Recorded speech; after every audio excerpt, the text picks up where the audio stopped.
Sekarang kita berada di Kampung Peros. Sebelum kami menaiki, kita kena perlu register seperti biasalah.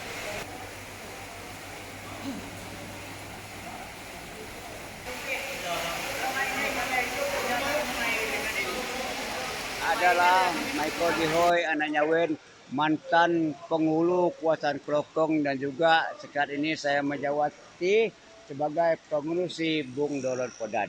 Dewan Kpg Peros seandainya akan bergerak daripada akan tumpu kepada Bung Pondok. Bung Pondok jarak daripada Kampung Peros hanya 250 meter. Bung Pondok ini adalah sebagai bukit.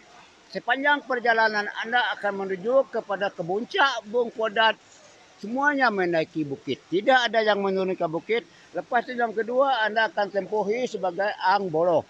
Ang Boloh ini adalah sungai ataupun stream river, yang mana ini sungai inilah yang dok Kampung Peros makan dan minum selama ini. Keadaan cuaca pada hari ini hujan, so kita terpaksa teruskan perjalanan kita.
Beg saya melebihi daripada 20 kg.